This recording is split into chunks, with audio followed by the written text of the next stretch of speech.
Hey everybody, welcome to Paranormal Zone TV. I want to thank you all so much for joining us tonight. I am so excited about tonight's show. I have one of my favorite guests returning tonight. My guest is Steve Stockton. He is a best-selling author, a veteran outdoorsman, a paranormal researcher, filmmaker, producer, podcaster, musician, and a YouTube and radio personality. Now, I don't know if you've ever listened to Steve's videos, and he has like 5 channels on YouTube, but he is absolutely awesome. And I can't remember missing persons and tall tales. All you have to do is go into YouTube, and at the top, type in Steve Stockton. You'll get his stuff. It's fabulous. So our topic tonight is the Alaska Triangle. We'll also include several bizarre cases in the Bermuda Triangle, the Mission Triangle, and Saragossa Sea. So with that, let me bring Steve on. Hey Steve, thanks for joining us tonight. Hey, good to be back, Norene. Thank you. Hi, everybody. We're so happy to have you. We just love you. And Steve, I have to tell you, I absolutely love your channels. And I just found another one the other day. Is it called Tall Tales? Is that a new one? Tales Untold. I had another missing person channel called Among the Missing, and I ended up going back over to Missing Persons Mysteries. I was away from there for about a year, and I decided just to move all my missing people content over there, and then I've rebranded Among the Missing to Tales Untold. Oh well, I love your channel on all the topics that you have. So poor Steve tonight. I gave Steve quite a task tonight. I have a lot of cases, and we'll see if we can get through them.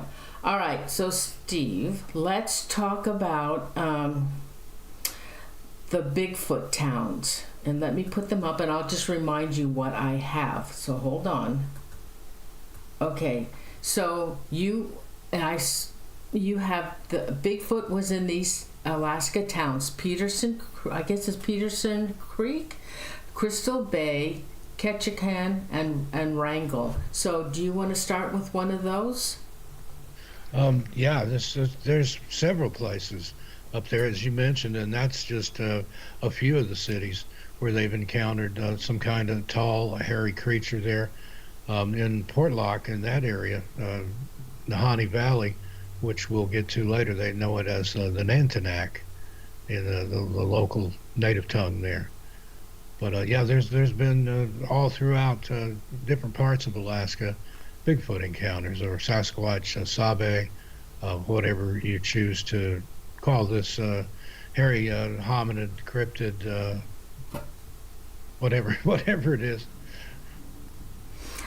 So anything in particular that happened in these towns? And I guess people saw them. There must have been eyewitnesses. Yeah, a lot of eyewitness reports from the area, and not really any different than any other Bigfoot reports, other than, this extreme cold weather that they have there in Alaska. And most of the eyewitness reports, it's different than, say, the Florida skunk ape, which is a type of Bigfoot, or even the Bigfoot you have in the Pacific Northwest.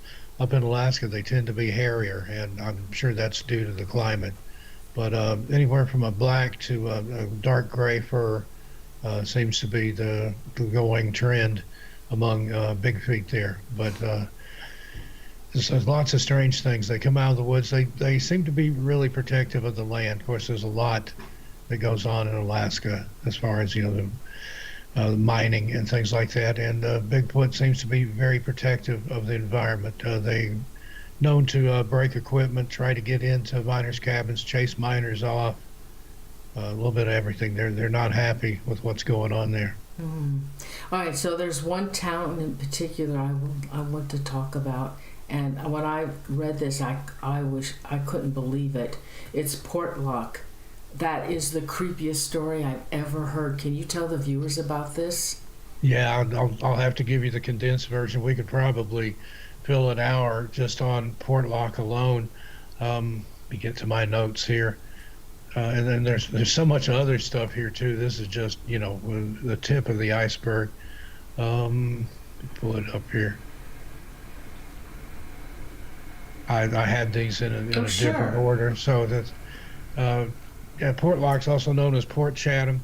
It's an abandoned village on the southern tip of the Kenai Peninsula, and it's become infamous, especially in recent years, because of the eerie history and tales of unexplained phenomena there. It was established as a cannery town back in the early 20th century, named after Captain Nathaniel Portlock, who was a British sea captain, explored the area in the late 18th century. Uh, Village thrived for a time. I mean, a lot of fishing up there too, and it was inhabited primarily by the Native Americans there, their tribes, who worked in the canneries and fished those waters. But then, sometime in the 40s, the village was just abruptly abandoned. Residents fled. A lot of them left their homes and livelihoods behind. I've read reports where literally there was still food on the table. They left their weapons, left their dogs. The Ah, strange thing about that is that the cemeteries, the graveyards, were emptied out. They dug up their dead and took them with them, but they left their weapons, their dogs, their food. That's just that smacks of the bizarre. I mean, why would you bother to take the dead with you and then not even bother to take your dogs or your means of your livelihood, your fishing equipment or your rifles or even your food? now that town used to be a wealthy town. Yeah, with the cannery there, it employed a lot of people, and it's blamed on their what they call the locals call the Nantinak, which is very similar. It's a Bigfoot-like creature. It was responsible for supposedly for several deaths and disappearances, described as a large, hairy humanoid being similar to Sasquatch or Yeti, Sabe, whatever you want to call it by. Uh, Hunters in the area claimed to have seen these creatures washing them from the forest, and they would hear more than one of them at night. There was one incident where there was, I think, it was some type of bulldozer or piece of logging equipment in there. They Part of it was taken off and flung, and it was more than any single person could lift. And there was, I think, someone killed in regards to that too. That was struck with a piece of machinery bigger than a person could lift. How far back did this creature started causing problems with this town? Do you know how far back it went? Yeah, it had been around. I mean, there was some varied sightings of it, but like I said, it kind of stayed out of their way. And likewise, but then in the 30s and the 40s, that's when the cannery workers started reporting finding dismembered bodies in the wilderness around Portlock. And sometimes that was often far from the village, and it wasn't by any type of wildlife that they knew to be in the area. And it was just about probably the speculation started that it was because of the brutality of the injuries, that it wasn't any normal predator that they were aware of or even human foul play. Had they tried to search out and find this thing? I think to some degree, but again, they probably didn't want to find it too bad, but other than to stay away from it. But there's also legends that kind of tie into it. There was wailing and crying in the woods and things that they heard. There was reports of a spirit or a wraith of a lady in white that they would see way up in the forested areas above Portlock there. And no idea where that legend originated or who that was supposed to be, but it was the spirit of someone apparently that had been killed there, met their demise somehow in Portlock. Oh my God. I know, I couldn't believe when I read that. I thought, oh my God, is that real? Holy cow. All right, now tell us about these hikers that disappeared. There's 4 cases: Richard Lyman Griffiths, Naomi Umara, Ryan Johnson, and his friend Mark Andre Leckwork. Leckwork, how do you pronounce that? I think that's close. Oh, I'm not sure. Some of these names. I know. I'm an old hillbilly from French. East Tennessee. A lot of these are hard to get my Appalachian tongue around, but that's close enough. Okay, and then there was Michael Paul Lemtari. So let's start with Richard Lyman Griffith. Yeah, that's fairly recent. I mean, that's one of the more recent ones. It was in the the 2014s.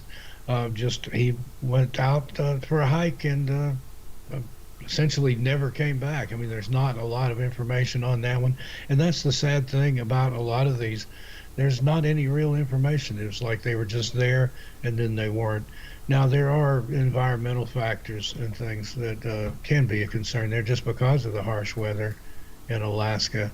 Uh, but you know, it's not super cold all the time for certain times a year. But if it's not a very forgiving place, if you go out and you're not prepared, or say, I'd say a lot of it, just in general, not just there in Alaska, but a lot of these missing person cases that aren't of a supernatural nature, just people that are either ill prepared or overconfident, or a combination of the both. Of people that think, oh, it'll never happen to me, I'll be fine, and until they aren't. Now, what about this Naomi Umara? Let me find my notes here on her. I think she was a native of the area. Oh, it was a Sorry, woman? I saw pictures of it. I thought it was a man. I think Naomi is a woman. Oh, wow. Let me check here. It may just be my misinterpretation of the names. And again, it's been a while since I've made those videos about. Okay, it's he was a he, and he was a Japanese adventurer. Okay, the name was throwing me off there. I read that as Naomi, and it's like Naomi. Oh, okay. He was a well-traveled adventure outdoors person. Was known for his solo exploits. Was the first person to reach the North Pole solo. And he died, like I said, there February 13th in Denali, and he disappeared, lost radio contact, and he was presumed dead. Just shortly, about 2 weeks thereafter, that was the last time they had contact with him, and that's unusual for somebody that was, you know, a solo hiker, very experienced in this sort of endeavors. Just lose radio contact. I mean, that's kind of weird. So he was on he went on a hike or whatever, and he did it by himself? Yeah, he was on Denali. I think that was, let me look at my notes here again. Sorry, I'm so disjointed here. That's okay. It was the world's first successful solo winter ascent of Denali. Did he have any dogs with him? Was this all done by foot? Let's take a look here. I think he did have a dog team. You know, my notes are kind of jumbled up here. Let's see. Take your time. Yeah, I'm not seeing that information here. I may have talked about it in my video, and I've made a lot of these videos. I've covered thousands upon thousands of these cases, so I apologize if I don't have a lot of facts just off the top of my head in specific cases. Okay. It would be strange that, I don't know why anybody would want to do hiking alone in the wilderness like that. It's very dangerous. It's a challenge. I asked somebody one time, this is a famous legend, and why do you climb the mountain? Is it to see what's there because I can, or for something to do. I think I could find something better to do than try to ascend a mountain in Alaska in the wintertime. But to each their own. And they never found, obviously they did a search, but they never found his body? Yeah, he was never found. Wow. And just presumed dead, but, in those conditions, and especially being missing for, this marks, the 40th year that he's been missing. So, yeah, sadly, I don't think I probably won't find anything of him with the tundra and the snow and ice and everything there. That's too bad. Sad. And there are predators, there are bears and wolves and things like that. So. Okay, now the next one is Ryan Johnson, Marc-Andre Leclerc, March 15th, 2018. They were hikers. Let's see what I have about that. They're missing.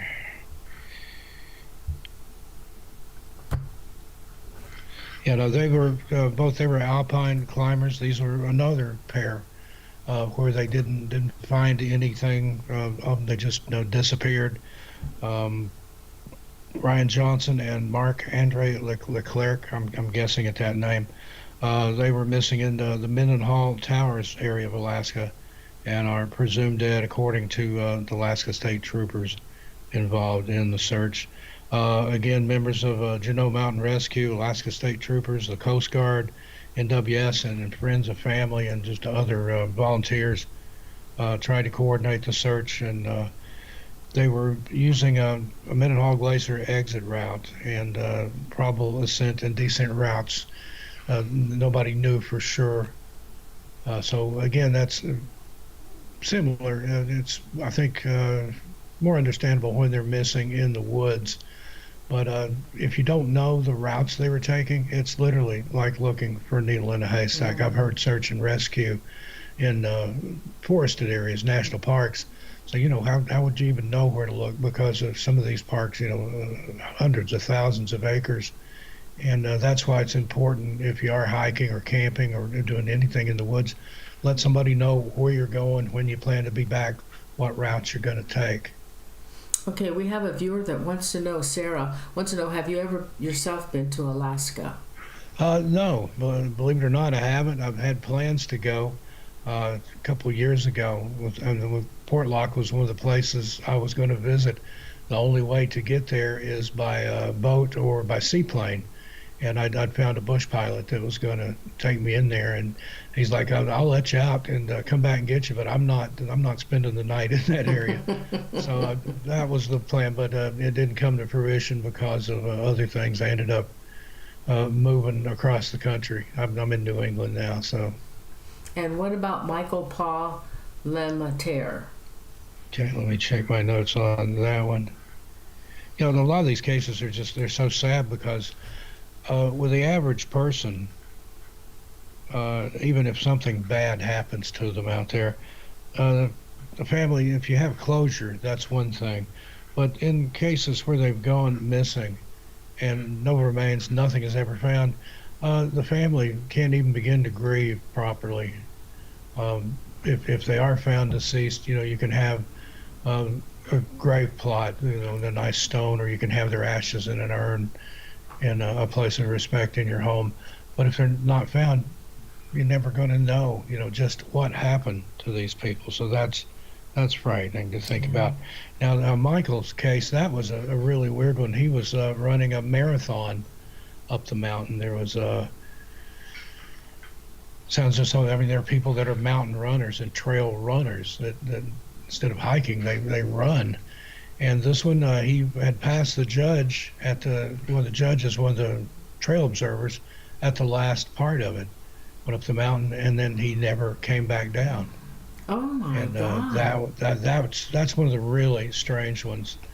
The person that saw him had radioed back to the start and finish line and said, I think he was the last runner, said he should be there, within this amount of time, as he just passed me going up, but then he never came back down. So that's one of those strange ones. And I think that's the one where one of the search and rescue said that he is not on the mountain. We searched everywhere. He either went into the mountain or he went up, but he is not on the mountain. And again, that's SAR speaking on that. But again, nothing was ever found, no trace of him, which is unusual, to not leave anything. Even with predatory animals and things like that, there's going to be something left. I've seen forensic photos of bear attacks, big cat attacks. They don't eat your boots, they don't eat your belt buckle, things like that. Now, you can have your remains scattered and things, but there's usually some sign of a struggle, a disturbance in the ground cover, blood, body fluids. I don't know. A case like this, it's literally like he just went up the mountain and disappeared, because that's exactly what he did, but there's no explanation for it. Are there portals and stuff in Alaska? I think we're going to talk about that. Yeah, there are purported to be. And that's something you'll find about specifically places where a lot of people tend to go missing, in clusters, if you will. It's a portal or a rift in time.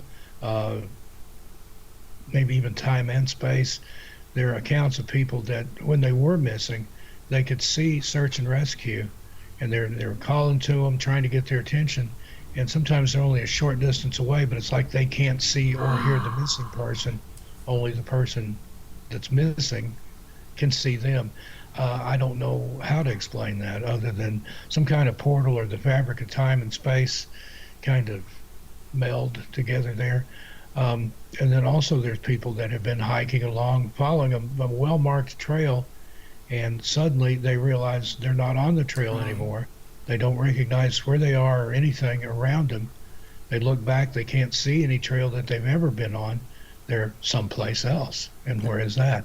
And when those people are found, then they come back, like they've been somewhere, they come back, and then suddenly they're on the trail. They recognize the area again, but they don't know where they were in the interim.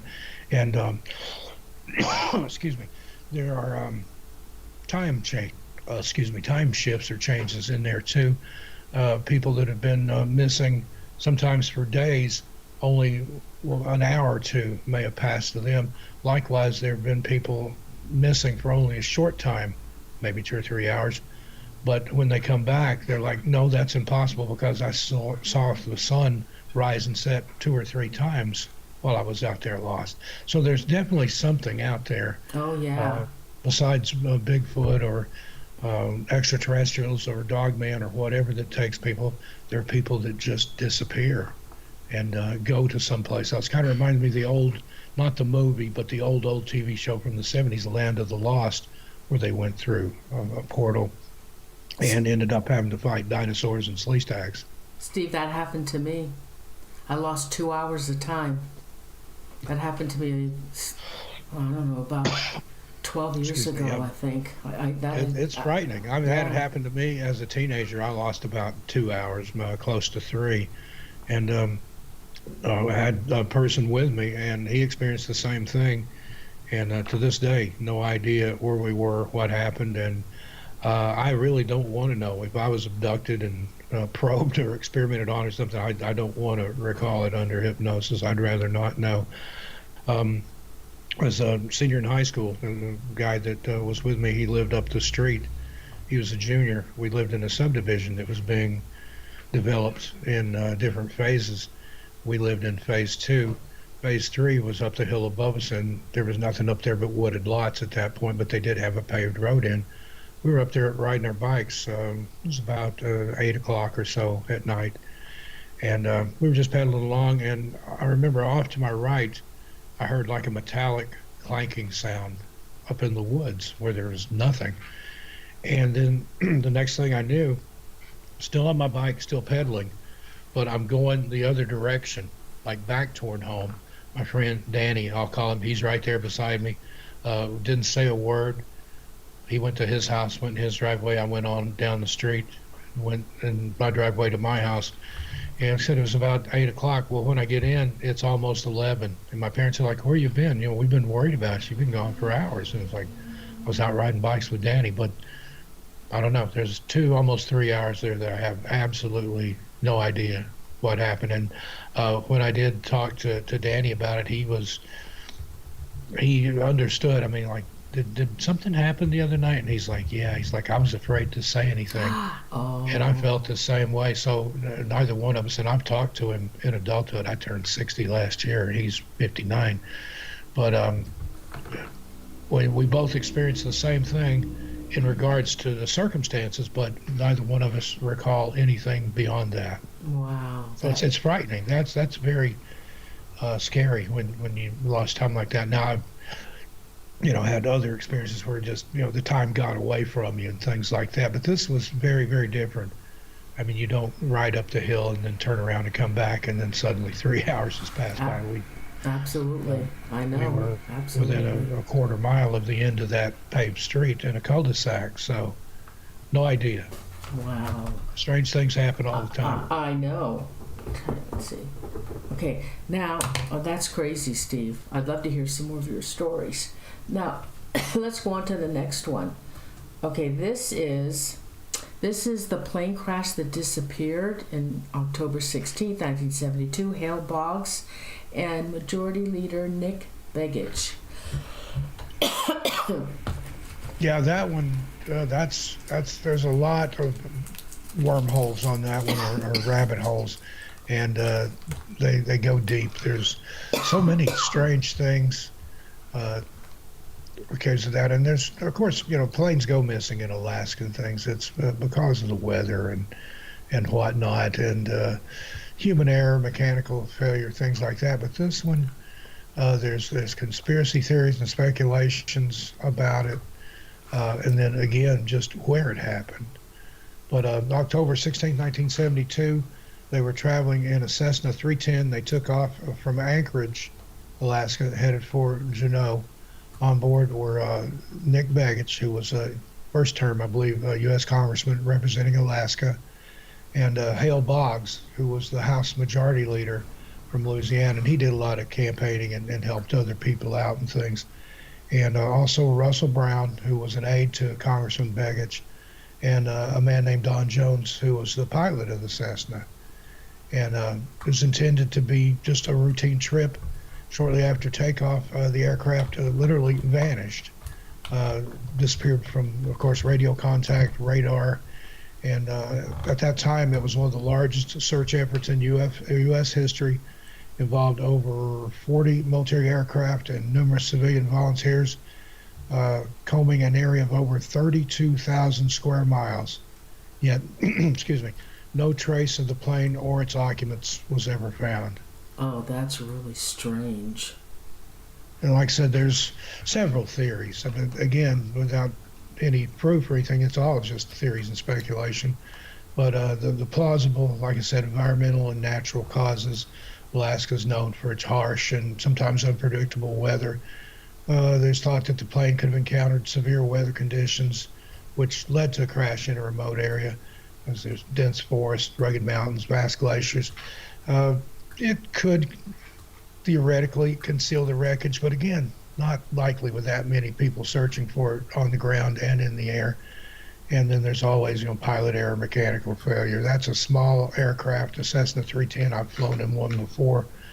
And any kind of mistake or malfunction would have just catastrophic consequences, particularly in challenging flying conditions that you have somewhere like Alaska. But then the darker side of all this, there's a kind of a political conspiracy there. Given the prominence of the individuals on board, people have suggested foul play.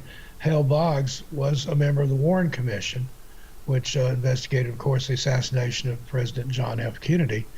And that fact there led to speculation about a potential link to larger political conspiracies. There was also I think it was a deathbed confession by a guy that had been in prison, claimed that the mob took that plane out with a bomb. Now, for what reason, other than what I've just stated there, could possibly be the reason, I don't know. And then from there, it gets on into, extraterrestrial abductions, because that is an area where they were flying through. That's the Alaska Triangle area, which, like the Bermuda Triangle, has been associated with various UFO sightings and reports of strange lights in the sky, airplane instrumentation not working correctly.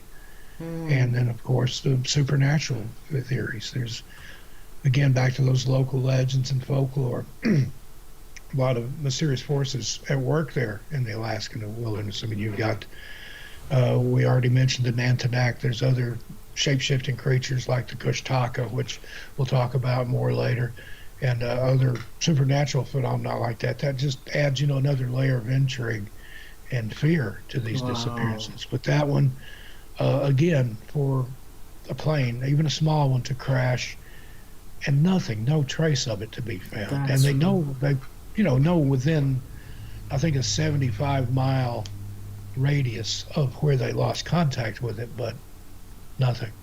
Wow, that's really frightening to think about, isn't it? Yeah, it is. Okay. All right, now the next one.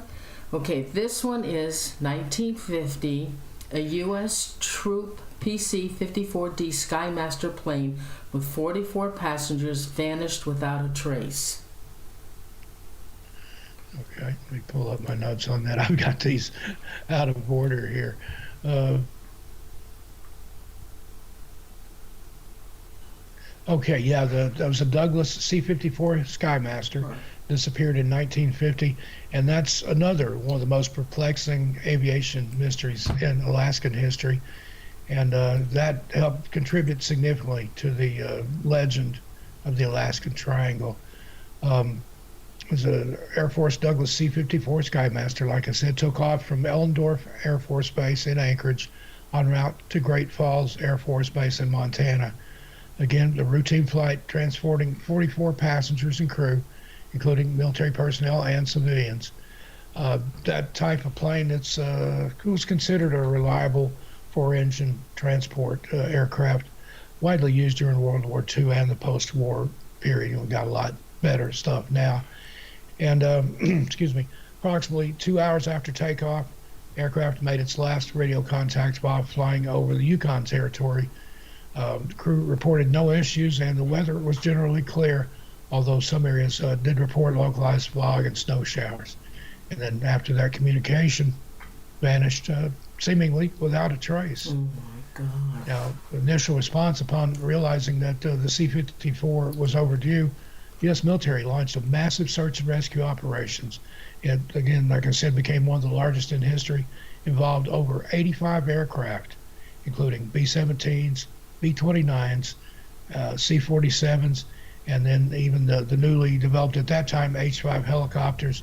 That search spanned over 350,000 square miles. Put that number in your head and think, trying to find even a good-sized plane in 350,000 square miles of wilderness. And that one extended into the Canadian wilderness too. Now, just the search teams themselves, numerous challenges there, including severe weather conditions, difficult terrain, and limited daylight during the Alaskan winter. No wreckage, debris, or other signs of the aircraft were found. Search continued for several weeks, but was eventually scaled back and then called off completely as no evidence materialized. Oh my God. Oh, can you imagine those families? And that's a lot of families to deal with there with 44 on there. And again, the usual culprits, mechanical failure or pilot error. But there's been conspiracy theories about that one too, given that the flight involved was military personnel. Some theorists have proposed that the disappearance was part of a secretive military operation or experiment.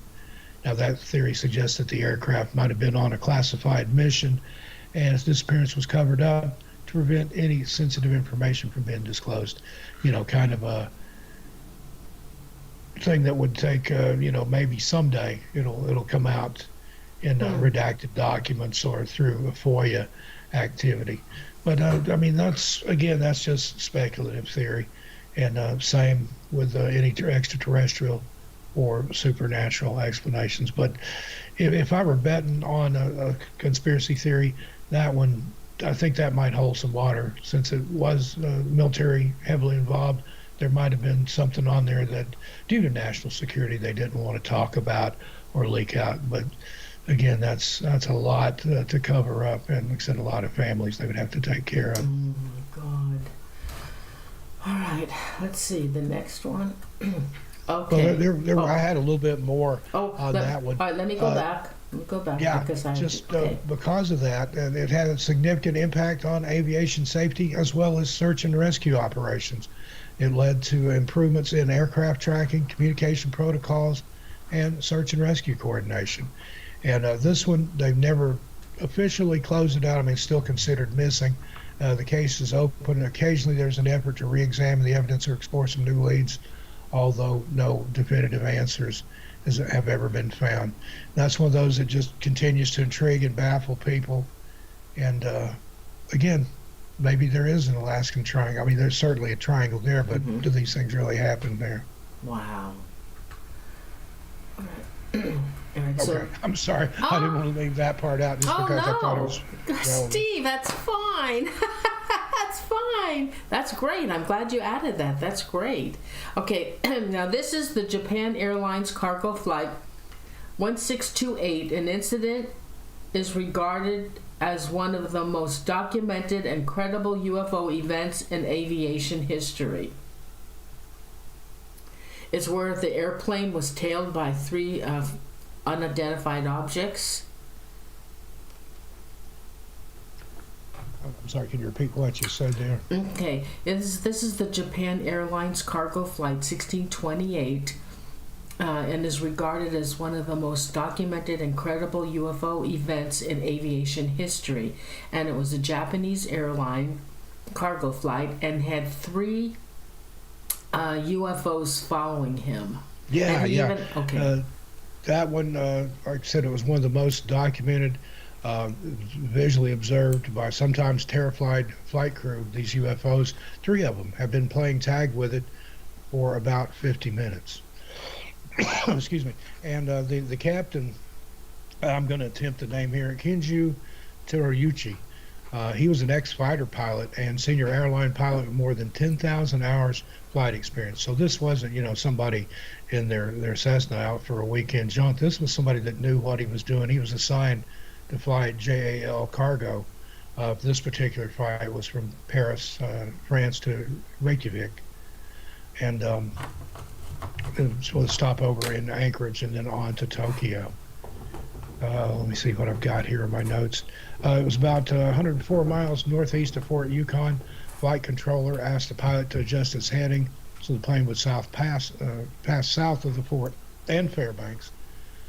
Co-pilot turned the plane to the left about 15 degrees, and then the captain, who was sitting on the left side of the cockpit, saw unidentified lights out his side window to the left and below.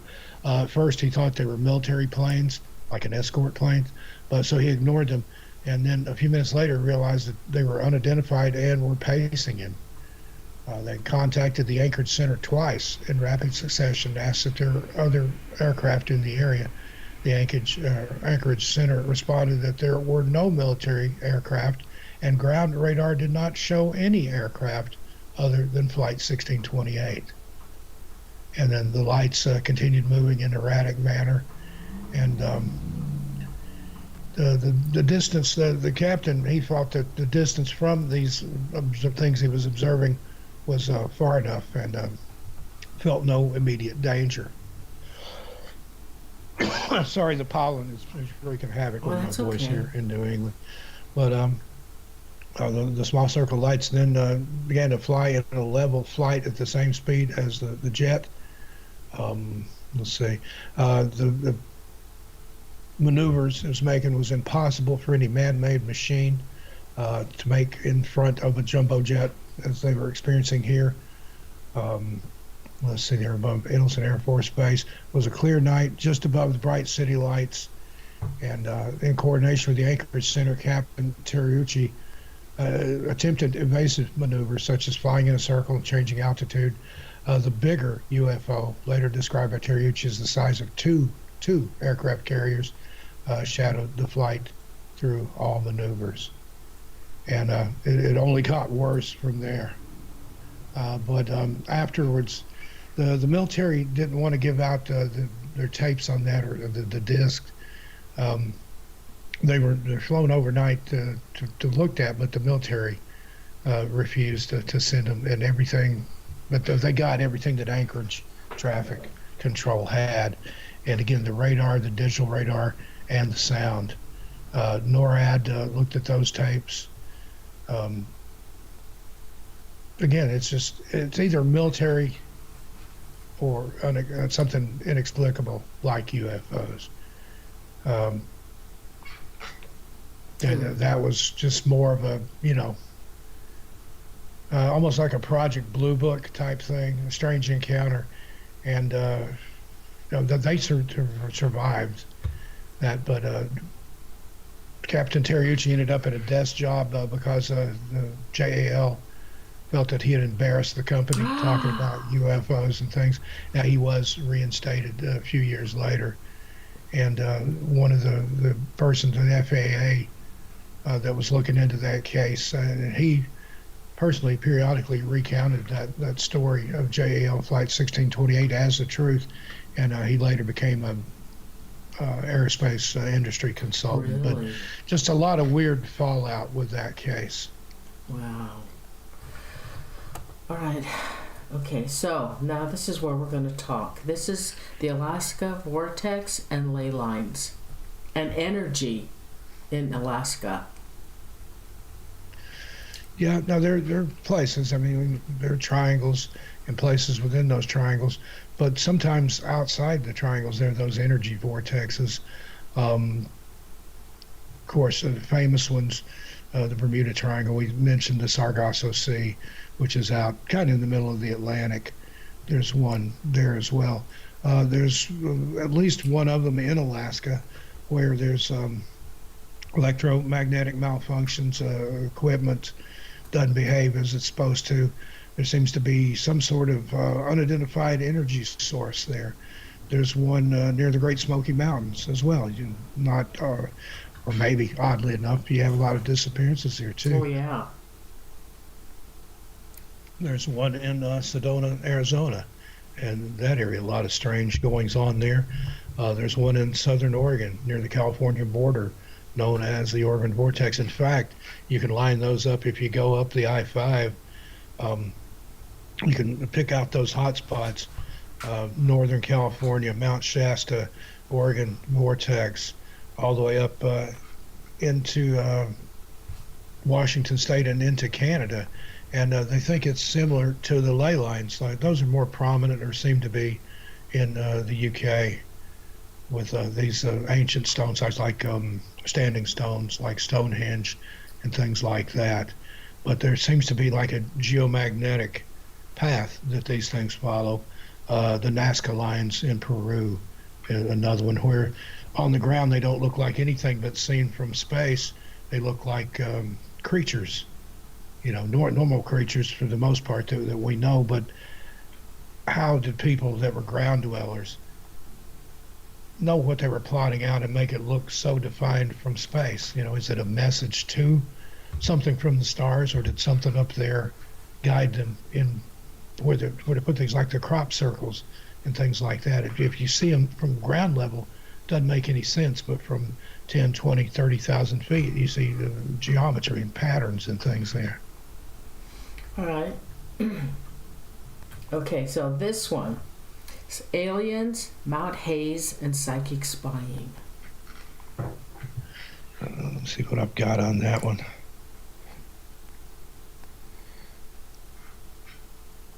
Now I think this is similar to, if you've ever seen the movie, the men who stare at goats, I think that was the name of it.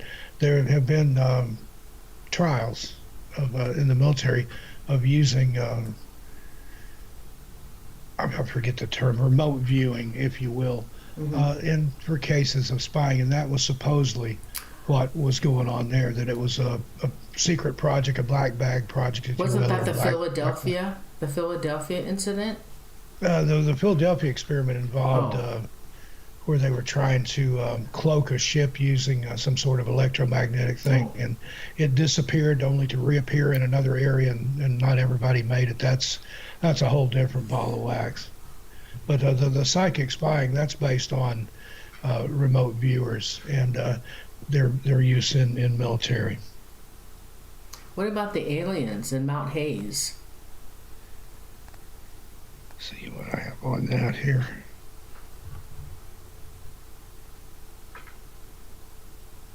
Okay, yeah, that's Alaska's highest mountain, and there's purportedly an underground base there. Now, I don't know if it's one of ours or one of theirs, but it's rumored to be there. And again, you get these from different parts of the country. These DUMBs, they call them, deep underground military bases. There's rumored to be one just outside of Denver. There's supposedly one Oak Ridge, Tennessee, where I grew up. Different places, and these underground bunkers. There's supposedly one outside of Roswell. I can't think of the name of the town there, but there's where they take the crash saucers and things like that, where they've studied the alien survivors. The Area 51? Dulce base. Area 51 is another place, and there's a gentleman, you can find his testimony here on YouTube. His name is Philip Schneider, and he talks about he was working at one of these underground military bases and was engaged in a firefight with the aliens, and he lost, I think, 2 fingers and part of another one due to like a laser gun type incident or something like that. Again, it's out there, but it's compelling to hear him tell about it. He was a contractor, military contractor, in there working with his understanding of metals and things like that, creating these alloys or backwards creation based on alien class, to take that and figure out what it was, where it came from, and how we can reproduce it. And he claimed that there were things that he found that they had taken from these aliens that wasn't able to be reproduced here on Earth. And that was, again, another rabbit hole here. But there was tales of things being manufactured in space, like on the space station and things like that, certain metallurgical wonders that we can't produce in our atmosphere, that they have to be done in the vacuum of space. Oh. Okay. Okay. All right, so this one is Lake Michigan and Lake Superior. I put those two together. So, oops, hold on for a minute. Hold on. This one, the Northwest Flight 2501, it vanished in 1950, and that was in Lake Michigan Triangle.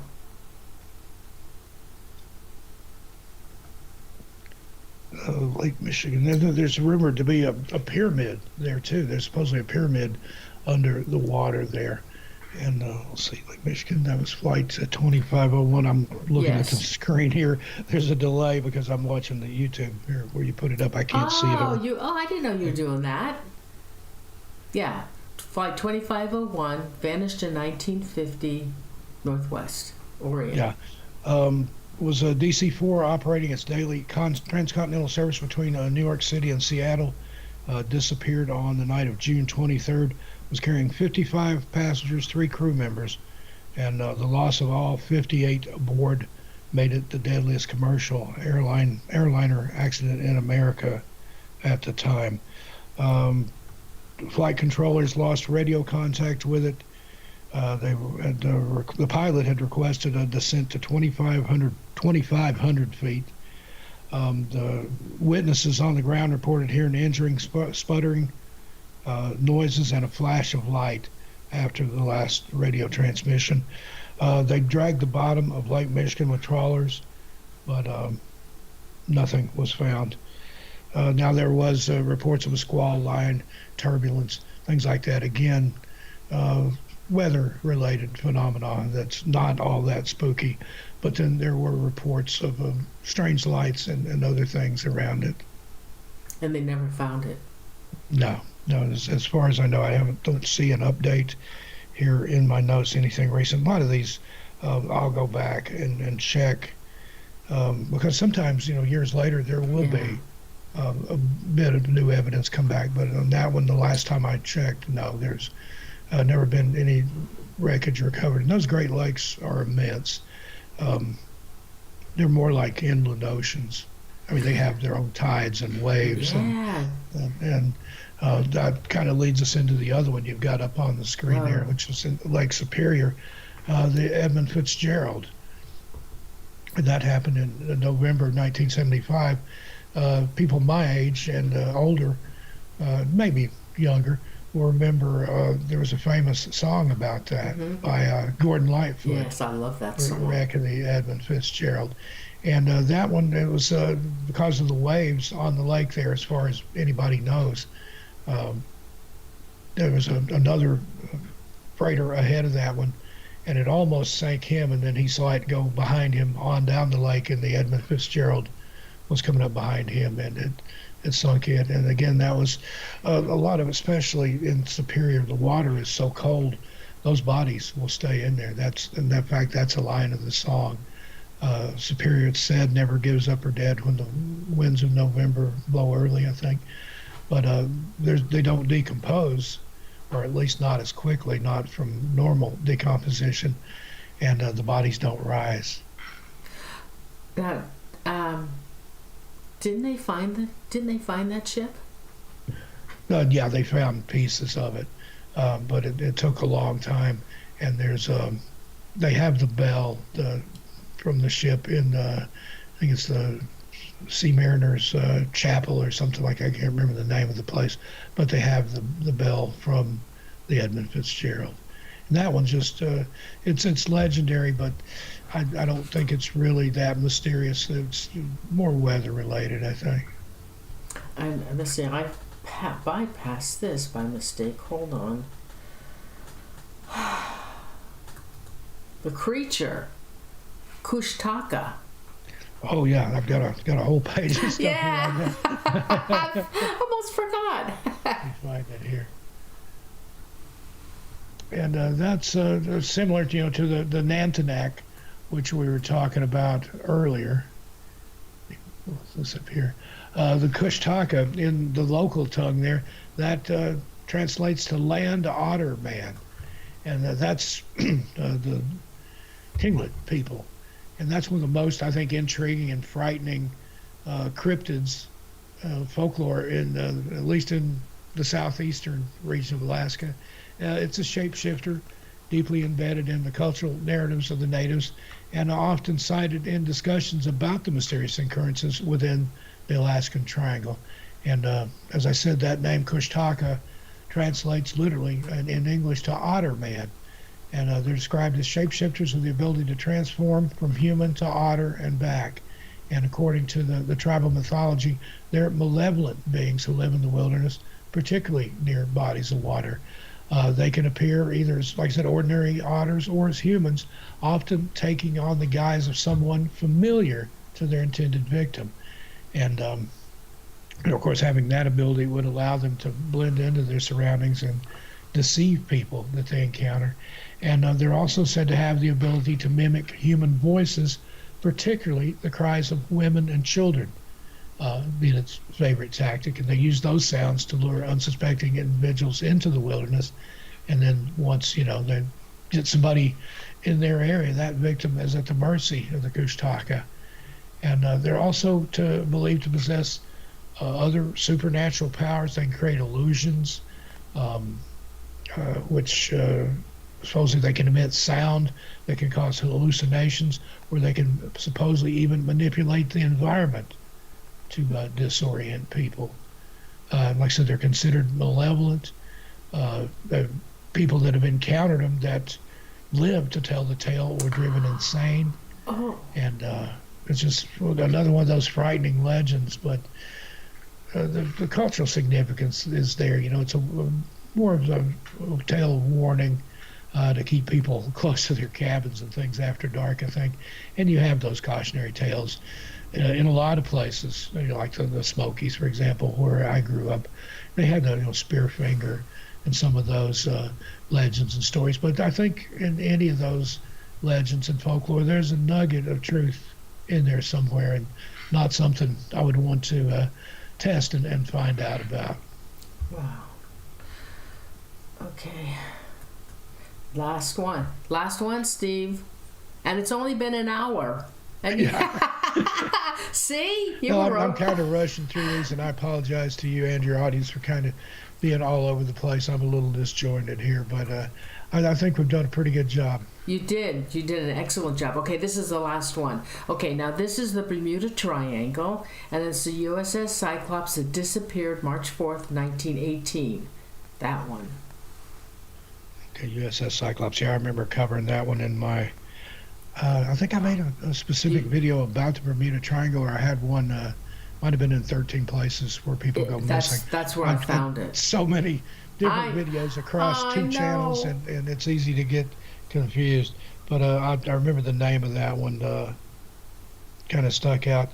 It was the Cyclops was the second of 4 Proteus-class colliers, which haul coal, built for the United States Navy in the years before World War I. And let's see what. And she had made an unscheduled stop in Barbados on March 3rd, And then there was an unconfirmed sighting of her off the coast of Virginia by a molasses tanker. They had some real specific ships back then. That was on March 9th, and then the ship was never heard from again. The last communication was weather well, all fair. But then it just basically disappeared. There's a ship and 306 crew and passengers vanished without a trace, and it remains the single largest loss of life in the history of the United States Navy, not directly involving combat. Oh my God! No bodies, nothing, not even any parts of the ship. Let's see if I can read that.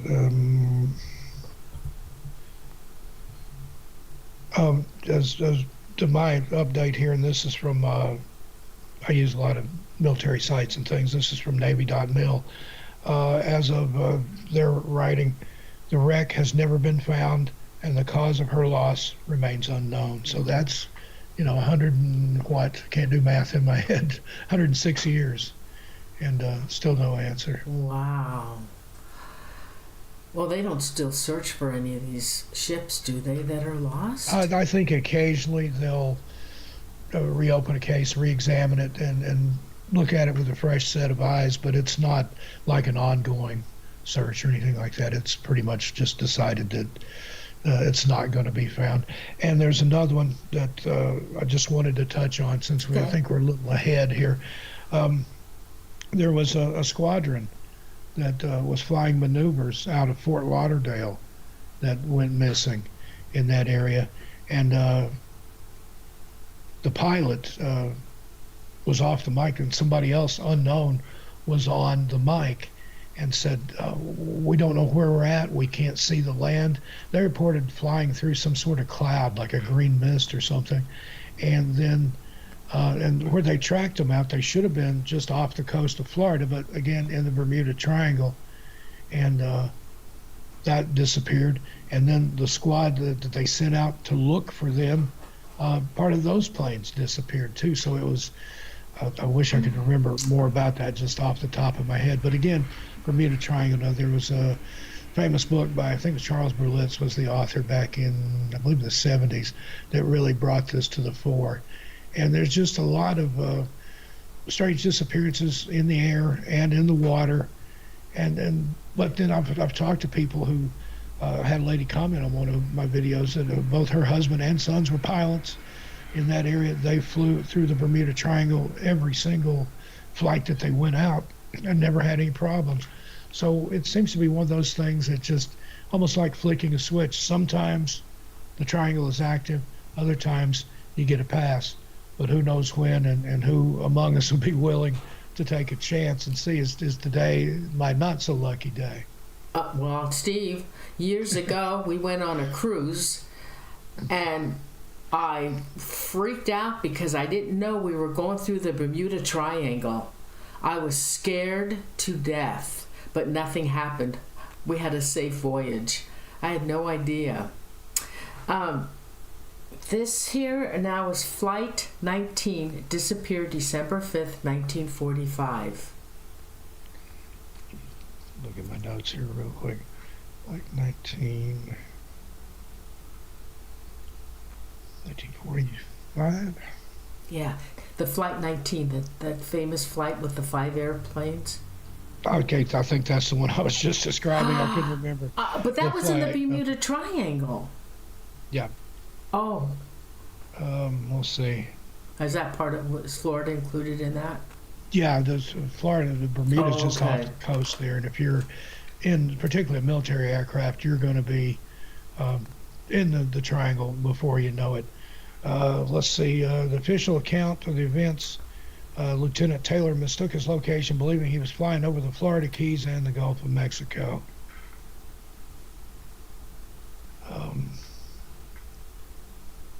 Yeah, the 5 of them, all 5 of them disappeared. Yeah, the last words from Flight 19, it looks like we're entering Whitewater. We're completely lost. That was the one where they thought they knew where they were, but it was like they flew through a portal or something and ended up, if they were flying out of Fort Lauderdale in that area, the air base there, you should have been able to see land in some direction. unless you veered way off, and it hadn't been in the air that long for that one to be completely where. And Lori Miller asked in the chat there, yeah, that's the one where the rescuers got lost too.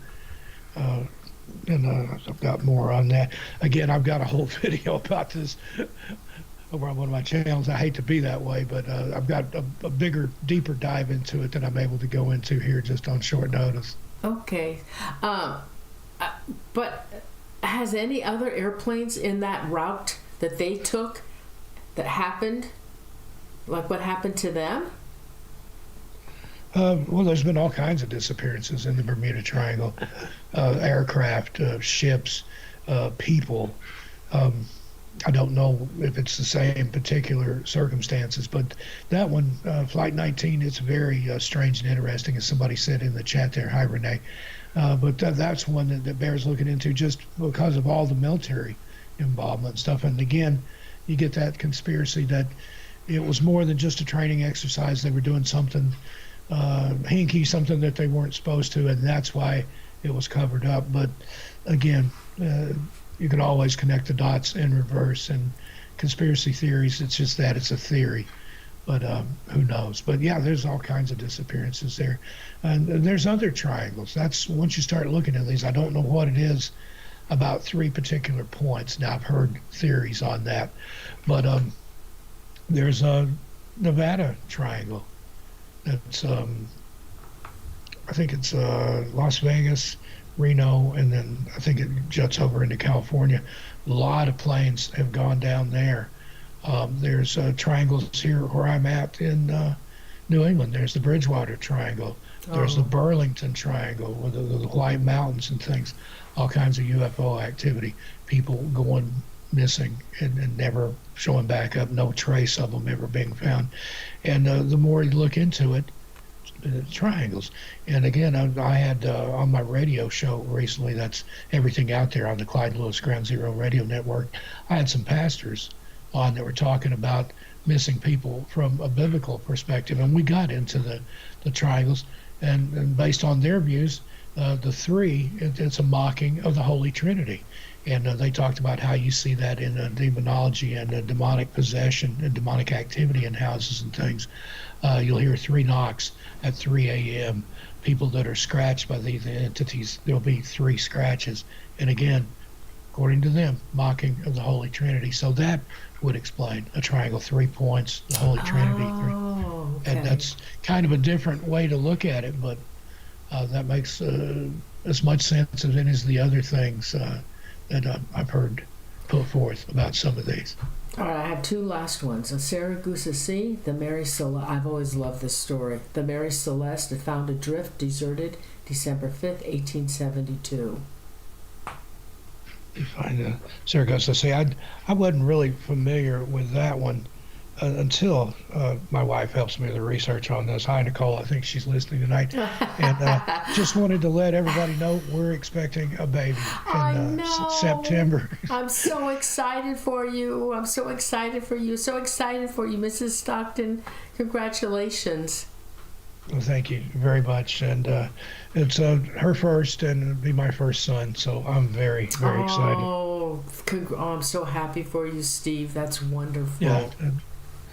And somebody said he's going to have the best bedtime stories ever. Already telling stories. Absolutely. And I've heard that they can hear inside the womb. So I tell him a story every night. So absolutely, they he's do. He's going to come out with a flair and an excitement for the paranormal. They do. Now, the Sargasso Sea, it's a region of the Atlantic Ocean bounded by the 4 currents.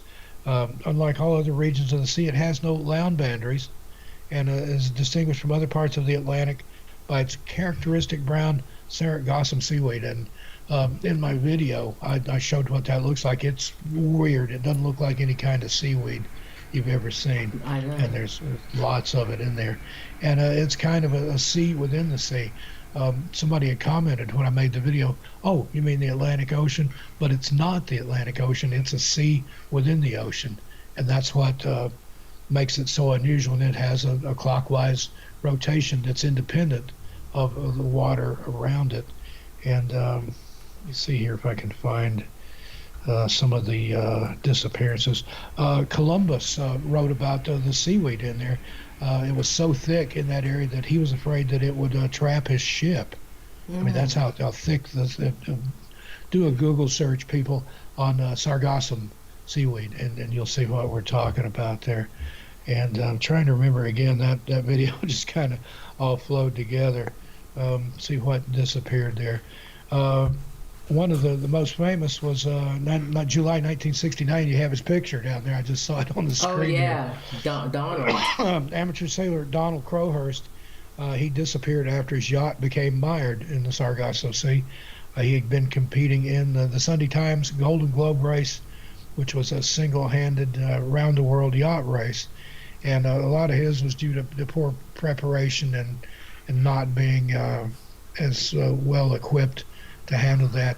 And they actually found out that he had been falsifying some of the stuff in his logbooks, and basically got out there in the doldrums and got stuck, and it drove him mad. They did find his boat, which had his journal and things on it, but they never found any trace of Mr. Crowhurst. That's a strange one, too. And he talked about, and you could tell by reading the entries in his journal stuff that he was just slowly going nuts. I mean, you can imagine being out in the middle of something like that where you're caught in that circular motion and couldn't get out of it and just literally lost his mind. Probably just, went overboard or got washed overboard. But again, who knows for sure. Wow. Now, the Mary Celeste, that's a famous one, a well-known one, I'll say that. I've always loved that one has some other legends attached to it. There's supposedly a ghost ship now she was a sailing vessel, but they've seen the ghost ship sailing against the wind, like the wind, you get the wind behind your sails, that's what propelled those ships across. They've seen the Mary Celeste sailing into the wind, which doesn't happen, but there you go, it's a ghost ship. She was an American registered merchant brigantine that was discovered adrift and deserted in the Atlantic Ocean off the Azorian Islands, December 4th, 1872. The mystery was that what happened to all those people. It was kind of let me find looking at the rest of my notes here. Likely fate. They believe the captain caught pneumonia and later died, and then the ship had been damaged and just literally without a captain to helm the ship, the other crewmates and things weren't able to keep up. But again, who knows for sure? It was the maps and charts were still on the captain's table in the navigation room. There was still food, supplies on board, but nobody knows what happened to them. That's really weird. And then the fact that they see a ghost ship, that's even better. And I didn't get to mention this, but on the Great Lakes, there's ghost ship sighting things up there too. In fact, on my Tales Untold channel, I've got a video just about ghost ships. Oh. It's worth watching. Oh, well, maybe you ought to come on my show and do one of those. That's something else we can talk about. Again, I'm a little disjointed here because my notes are out of order. There's a lot of ground to cover, but yeah, I love to talk in case you couldn't tell. Oh, Steve, I love having you back. Let's pick out a topic for you to come back. I love having you back. We all love listening to your stories. And if the viewers, when you're watching this, you need to go over to, just all you have to do is go to YouTube and put in Steve Stockton, and you'll get tons and tons. You'll get his channels. I've done a lot of appearances, and glad to be back here. I was only here a few months. It took us only 9 years, I think, to finally get connected. Oh my God, I feel together. terrible. I've been trying to get on with you, and we kept missing each other. 2015. And it finally happened, and now then just a few months later, here I am again. But yeah, I've been on a lot of shows. I've done Coast to Coast, Spaced Out Radio. I was just on Coast to Coast a couple of months ago again. I've been on Clyde Lewis a bunch of times. I'm good friends with Clyde. I knew him when I lived in Portland, That's Oregon. Ground Zero, isn't it? Yeah, Ground Zero, and he gave me a show over there. It's on his Ground Zero radio network called Everything Out There. It's more like an interview style show. I bring guests on, talk about. It's kind of Appalachia heavy, but I cover other stuff Ooh. too. That airs Sunday nights from 9 to 11 p.m. Eastern. You can go to the Ground Zero Radio website. And YouTube channels, I've got Missing Persons and Mysteries. That's the big one. And that's just what it sounds like. It covers mainly missing people. That's just something that's kind of been laid on my heart. I'll always promote the missing, keep their names and faces out there. You know, I have family members and things contact me and say, thank you. You know, the police gave up, search and rescue gave up. We didn't give up. Thank you for keeping my, you know, relative name and face out there. And that's what it's all about. You know, I've always said if I could bring one person home, or worst case scenario, give one family closure, then it's all worth it. That's what I'm here to do. And also the mystery side of that, we take a little bit of leeway with that. There's some mysterious stuff over there. One of the favorites is the listener stories. People write in, tell me about cryptids, supernatural, paranormal experience they've had, and then I narrate those. Enjoy hearing other people's stories. And then Tales Untold, that started out, that was my other missing person channel. Now it's been merged with Missing Persons and Mysteries. And it was Among the Missing, now it's Tales Untold, and that's just me storytelling. There's fiction, nonfiction, some production videos, but I've had people tell me they like to listen to me talk if they're going to sleep. I relax them. Absolutely. For whatever reason, if you like my voice, God help you. But that's not true, Steve. Oh my God. I've never heard it, but I hear that from him. Oh, That's fabulous. That's how I met my wife. She was attracted to my voice. She was a fan for several years before we got together to write a book. And she's 22 years younger than me, so I'm doing something right. Oh, absolutely you are. That voice, I mean, you get a curl up in one of your favorite chairs, turn on YouTube, find Steve's channel, and you can put on a playlist. Hours. People, and not only just to sleep, people that have PTSD, anxiety, depression. And if my voice helps you, then God bless you. I'm glad to be able to help. Oh, your voice is really awesome. It really is. It's perfect. It's a little rough tonight, though. This had bad air quality issues here in New England, where I'm at. It's mostly pollen and things. I sound a little rough tonight. I'm usually a little smoother than this. But, you sound really good. In fact, Tallcross, my friend from Scotland, says Steve is paranormal royalty, and he put up a crown. Well, I don't know about that, but thank you. I appreciate your support. And check out my channels. I think you'll find something on there. And I've also got From Beyond. That's a fairly new startup. It's UFOs and related phenomena, occasional production videos, and then Lee G from First Floor Audio, who's my musical director. Check him out too. We go live over there on Wednesday nights and either watch a documentary from the 70s and 80s and comment about it, or we have a guest. So that's a lot of fun too. Try to keep myself from getting pigeonholed too much, but the trick to it is have several different channels, and then that way I can cover something that I want to cover somewhere without stepping on anybody's toes or causing problems. What is your favorite topic to cover? Gosh, I said I like, as bad as it sounds, I like covering the missing person cases. I like pondering those cases, especially the really strange disappearances that seem to have some kind of supernatural element to them. I mean, it's sad, that people get lost and things, but I'm chronic insomniac, and when I lay awake at night, that's what I'm thinking about. Like the Dennis Martin case, we talked about that one last time I was here. I remember when that happened, Father's Day 1969. I was 5 going on 6. Dennis was 6 going on 7. We lived in the same town, Knoxville, Tennessee. Of course, that was front page news locally. I followed that case from day one. And again, Dennis never been found. No trace, no idea what happened to him. Cases like that, the faces of the missing, they haunt my dreams when I do sleep. Yeah. So I need to find another topic to have you. I guess I'll have to scout your channels to to see. We like missing people too. That I think anything that's unsolved and that's bizarre. I've got an idea for you. I'll pitch it to you now. We can talk about it later. Okay. Go ahead. Missing celebrities. Oh, yes. Yes. Okay. I'm going to set up a date with you. Now, some of them, I mean, celebrity, that's a relative term. Some of them are more famous than others. But there are some really interesting missing celebrity cases. Okay. Okay, so I'll get in touch with you, and you need to tell me what you're going to cover so I can do the pictures. Okay. I'll be a little more organized this time and have all my notes in one place. It's my fault. I've got a tablet, a second computer, a Z Flip 5 phone here. I've got stuff everywhere. I simply ran out of time today. Oh, that's okay, Steve. It still was a pleasure. We still loved having you.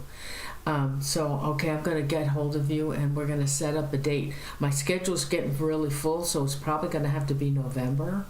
Okay. Is that okay? Yeah, that's perfect. I'm pretty much booked up through October anyway. The baby's being born in September, so I'm going to be a busy man in the next few months. What's the date for September? The tentative due date is September 9.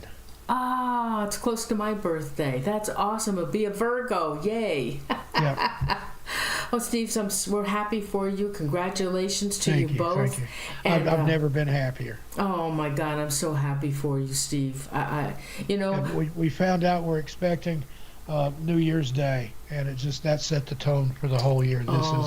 This is the year. I've still got a little thing there. If you can see it, the clear blue that says pregnant on there. We've been trying. We got married in July, and even though she's a lot younger than I am, she's 38, and that biological clock was ticking, and her doctors were all like, if you're going to have a baby, now's the time. My God, that's so wonderful. There's nothing like kids, Steve. Yeah, I can't wait. I can't wait to meet him. Oh my God, do you have a name picked out? Oh, we do, but we're not going to reveal it until he's born, because it's an unusual name, a unique name, and a literary name. And we didn't want other people with a closer due date to say, hey, that's a cool name, I'm going to take that. Okay. Well, on our next show in November, you can tell everybody. Yeah, Maybe you can show us a picture, too, of the baby. I'll hold him on my lap. Oh, that's awesome. Okay, Steve, thanks so Sarah, much. Claire. Thank you so much. I really appreciate it. Thanks, and I'll set up a date, okay, for November? Sounds good. Okay, thanks, Steve. Thanks so much. You have a great evening. Thanks, everybody. Have a great night. Thank you. Stay safe You out too. there. I'll see you a little further on down the trail. Tell your animals I said hi. Good night, everybody. I will. Thanks. Good night, Steve. Thank you.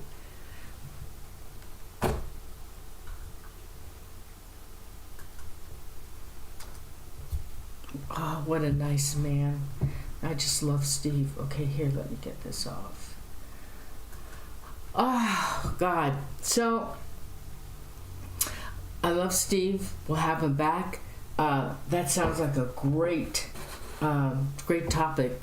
I've never done that. I've done unsolved mysteries on them, like their deaths that were kind of, something was kind of strange about them, their deaths. I did that with a fella, and actually, I can't remember his name, but he's directing a show now on TV. I can't remember the show. It was on celebrities. Yeah, he's actually directing a show now. Anyway, so you guys, thanks so much for joining us. For those of you who are watching and that may not be in the chat room, or if you are, if you liked the show, would you please, only if you like it, please give me a like, and if you would subscribe to the channel, I'd appreciate it.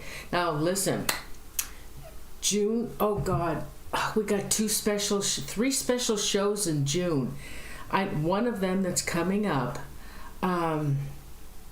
Dave Spinks is going to be my guest co-host, and my guest is going to be Frank Ficino Jr. Now, I know you don't know his name. This guy is something special, and Dave is bringing him on. You know the Flatwood Monster that's really an alien?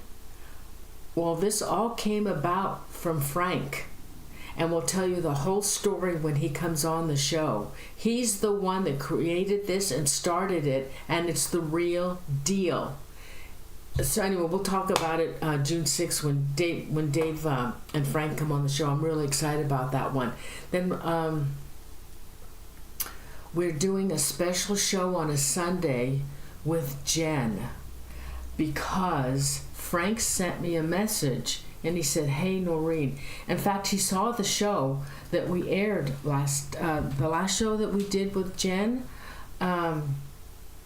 with Dennis Martin.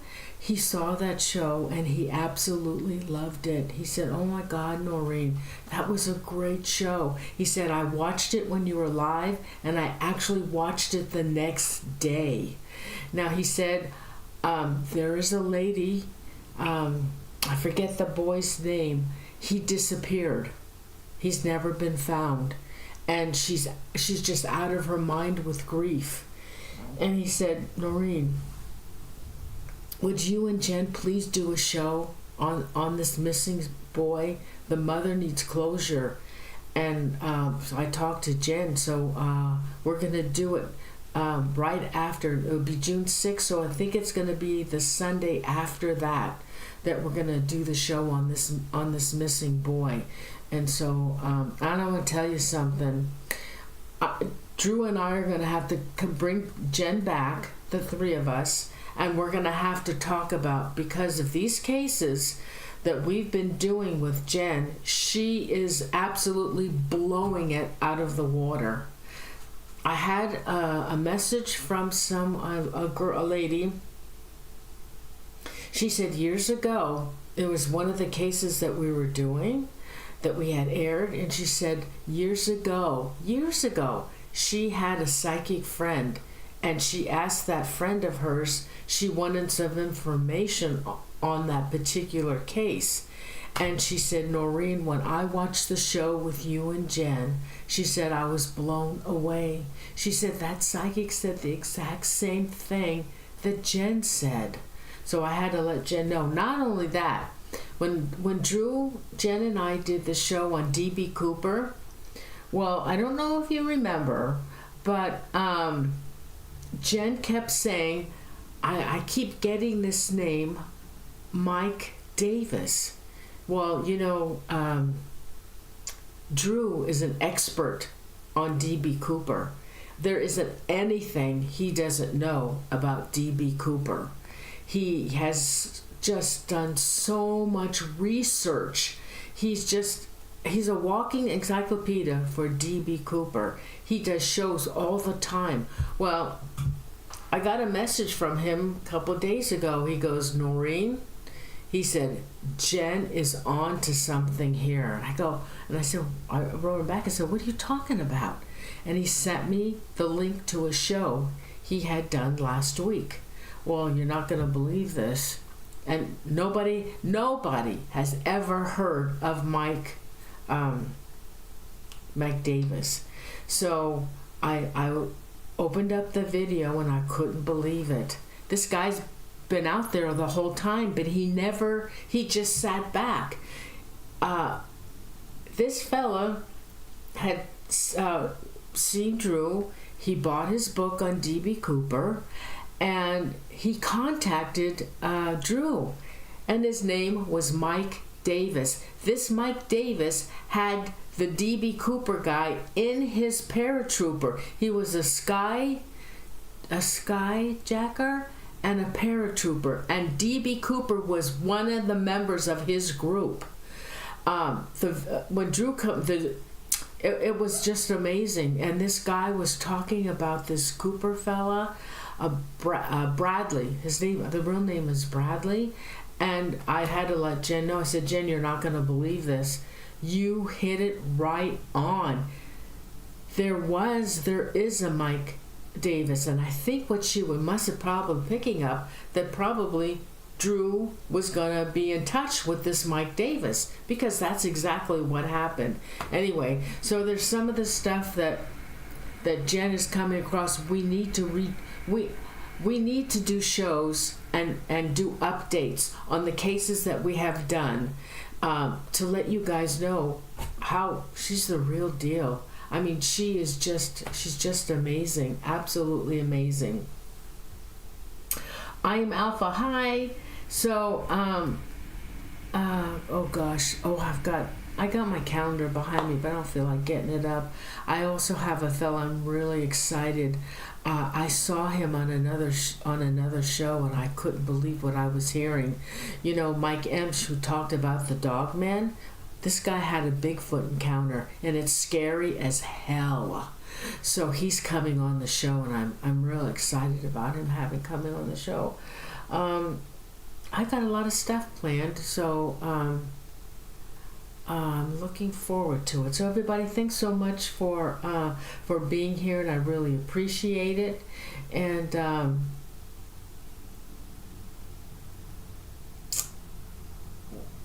what's that, Alpha? I'm Alpha. I don't know what kind of face that is. Anyway, let me do some shout outs, and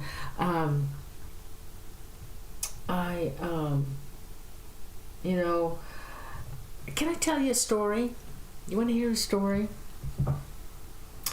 In 2006, I joined up with a paranormal team because, you know, I loved paranormal investigating, and I was with this team, Live Sci-Fi. My two mods know who they are. Chippetary and Renee, they know who this Live Sci-Fi is. And so I investigated with them until I couldn't take it anymore. And so we went to this location I had never been before, and Jim couldn't drive me, so I had to drive myself. Usually he would not let me go by myself. He always drove me. And so I knew about where this location was. This was about 2007. And so I drove myself to this location. It's like in a canyon. So you got off the freeway, and I can't even remember the name of the road. It's a real desolate area, and I can't even remember the town. The town has like 25 people in it, but we were going to the Burlington Hotel.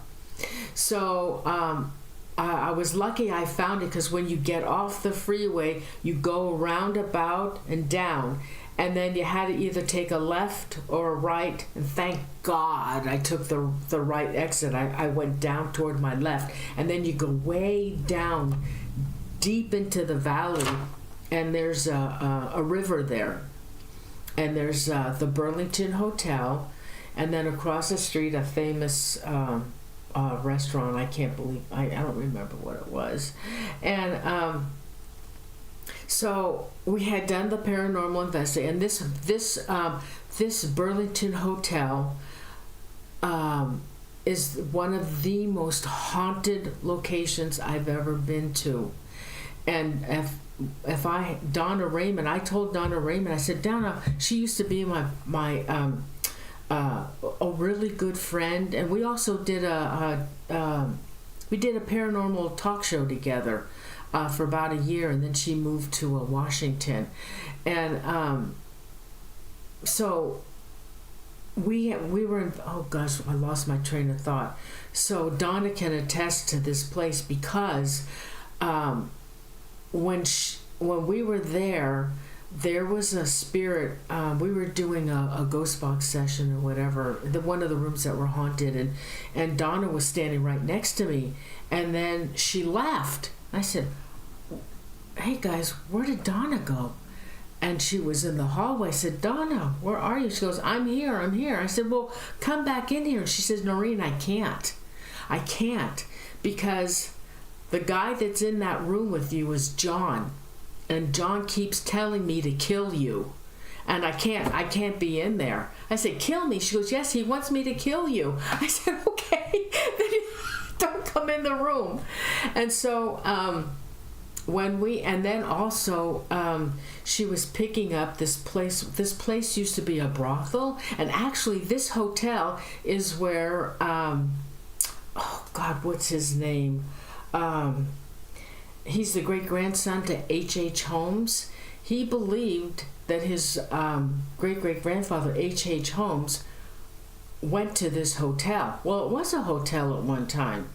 And see, there's water there, and that's where the ships that were bringing in imports would come. It was right there. So I believe he probably did go to the Burlington Hotel.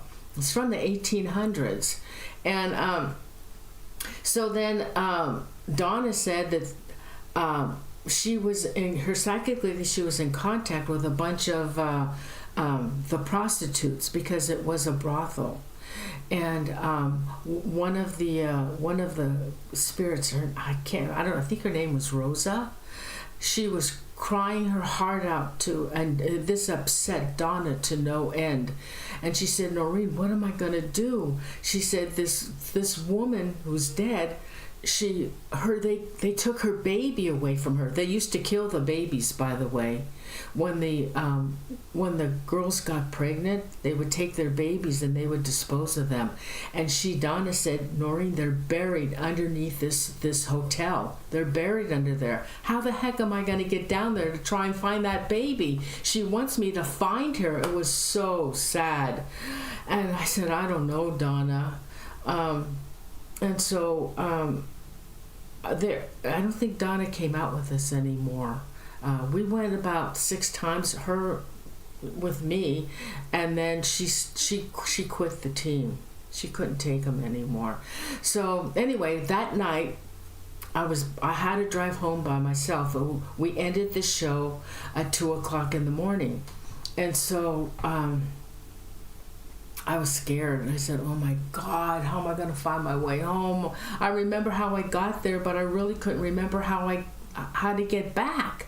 And so so Tim and he went another way because he lived in Alameda, but I lived on that side of the bay. I was only like 20 minutes from this place. And so they all left, and so I started out, and I went up to the hill, and then I stopped, and I said, oh my God, am I going the right way?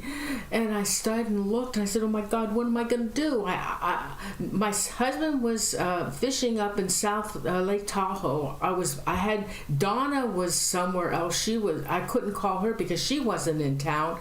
So I sat there and I goes, oh my God, what am I going to do? So I just said, okay, I'm going to take the road and I'm going to go. I'm just going to take that road and go. So I took the road, and it looked like the road I was supposed to be on. So I started out, and I was driving. It was dark. I mean, you couldn't see anything, but I just kept driving. Because there's no street lights. I mean, it was like out in the woods. You couldn't even see anything. So I started out on this road, and then I was driving, and then all of a sudden I'm driving, and the sky changes. It looks like the sun is coming up, and it's 2:00 in the morning, and I see. You know how when the sun starts coming up, it's not twilight, but it's dark. But then there's parts of this you could see the blue sky, and I thought, oh my God, how could I be seeing that? It was pitch dark when I started out. It's only 2:00 in the morning. How could this possibly be? And I kept driving, and the more I drove, the scarier I got. I said, this isn't right. It can't be. And I said, oh my God, what am I going to do? So there was because the road was really narrow. I mean, 2 people could barely, one other car was coming my way, but this road isn't used. So there was a little area where I could pull over, and I pulled my car over, and I was able to, I had my red Jeep then, and I was able to kind of turn, back up a little bit. I didn't want to go off the hill, and then turn around, and I said, I have no choice. I have to go back down where I came from. So I went back down, and I kind of drove around down that town, and I saw a car coming, and I was waving at them and burning my lights. Please, I need your help. And they wouldn't stop. I said, oh my God, what am I going to do? What am I going to do?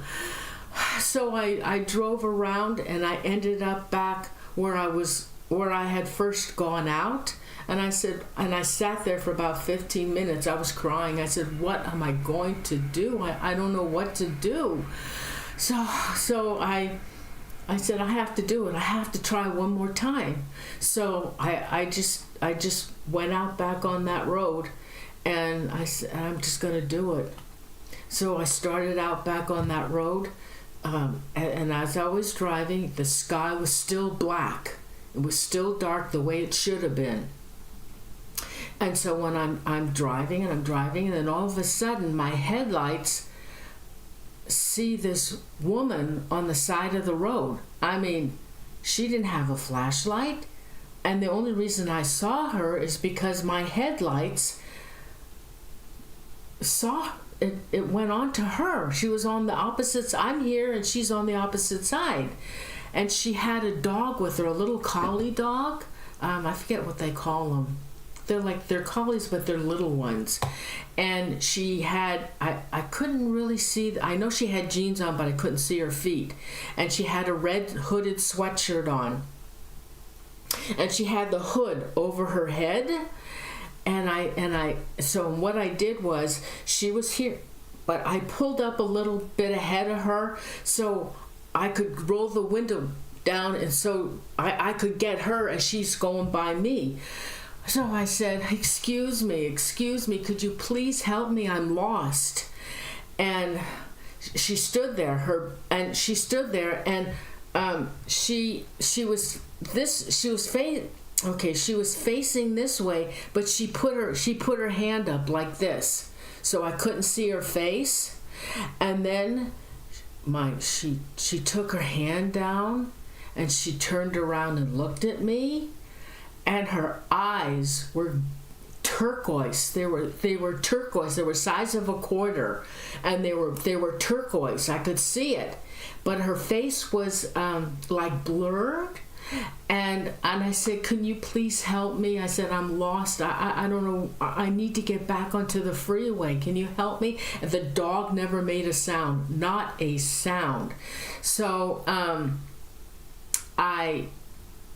she said, go down this road, keep going, and then you make a left. And I said, okay. And I just couldn't believe what I was seeing. I didn't even say thank you.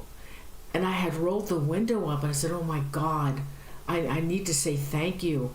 And I rolled my window down, and she was gone. Now that I know she wasn't real, because she didn't have a flashlight. There is absolutely no way she could see where she was going. You can't even see. You could do this and you couldn't see your hand in front of your face. So I stayed on the road, and I took it for a little bit, and then I saw some lights, and so I made a left-hand turn, and I was able to get out of there. Well, I'm only 20 minutes from this location, and when I got home, it was 4:45. So I think I went into some kind of a time warp, because the second time I went out, the sky, it was black the way it should have been. So I'll never forget that.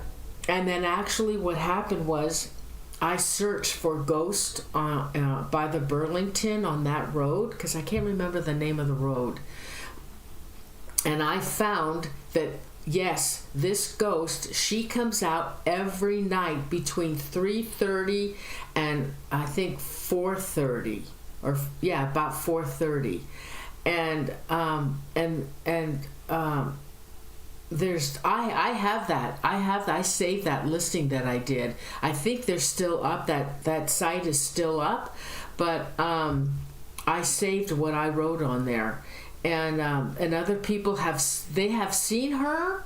There's actually a picture of her running, and that's the only thing. Nobody has ever captured a picture of her. They've never talked to her. I'm the only one that she's ever talked to. And I know because a lot of times it was those teenagers that used to go out on that road looking for her, to cause problems, I guess. I don't know. But I'll never forget that as long as I live. I'll always remember that, always. Okay, I just wanted to tell you that one story because of, the time warp and some weirdness on this show. Okay, I just wanted to tell you that. I have more, but I'm going to save them. Okay, guys, thanks so much. Thank you for listening to me, blah, blah, blah. Okay, I love you guys. Have a great weekend, and I'll see you on June 6th. It's going to be a great show. I got a lot of work to do for that show. It's going to be big. Okay, so I love you guys, and thank you so much. You have no idea how much I appreciate you always joining me. Oh, I got to do shout outs. I forgot. Oh my God, my Renee McDowell and my Chippa Terry, my mods. I love you guys, and my buddy from Scotland, Tallcross, who always joins me. He's always here at my shows. And guys, hey, can you say some prayers for Tallcross? He fell, and he needs some healing. Okay. I hate to see anything happen to him, so send some good thoughts and prayers for Tallcross, okay? So let me do some shout outs. Renee, I love you dearly. I am Alpha. Hi, Alpha. Sarah Claire, hello. Lori Miller, hi. Tallcross, my buddy from Scotland. Where's Chippa Terry? Chipper, where are you? Hi, honey. Ellen B. I am Alpha. Let me see if I can get people here. Okay, let's see. Anybody else? I gotta scroll back. Let me see what else is here. Ellen B. I got that. Sarah. Karen Piotti. Oh, Andrew and the Gnomes. You got a 2-year safe driving award. Good for you. Anybody else in the chat room? Zelda. Hi, Zelda. King of Hugo Mundo. Is that right? Hi, King. Anybody else? Lori Miller. Hi, Lori. I can't tell if I'm yelling or what. I got these things in my ears, so I can't tell.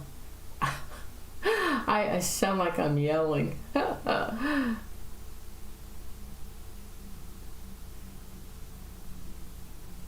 Let's see. Anybody else want to shout out?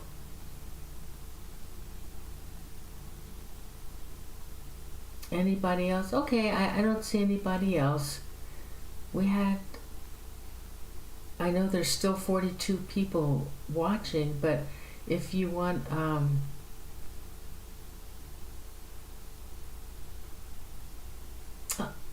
oh yeah, okay. And again, thanks, Steve, so much for coming on the show. Oh, Anthony Burrell. Sun.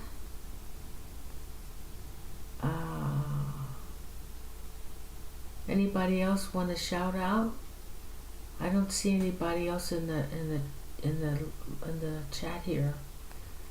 Okay, I hope I didn't miss anybody. Oh, Christopher Chris, where are you? Hi, Chris. I'm glad you made it. Paula Hawk.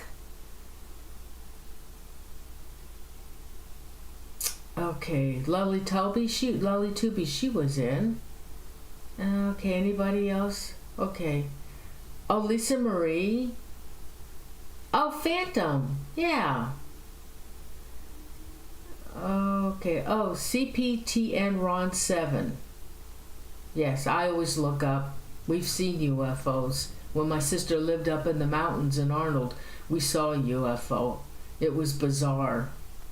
It was like it knew we were looking at it because it stopped right above our head. Because she's 7,000 feet, So, I mean, it's like you could touch the stars. And this UFO, it stopped like right in front of us, and then it zigzagged, and then it left, and then it came back again in front of us, zigzagged, and then off and went this way, but it never came back. And we reported that to MUFON. Okay, anybody else? I don't see anybody else. Okay, guys, I'm gonna go. Oh, John Keller. Okay. Okay, I'm gonna go now. And love you guys. And I will see you June 6th, okay? So have a wonderful week. Be safe out there.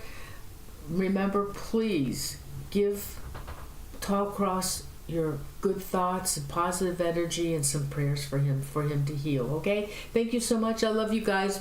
See you. Good night.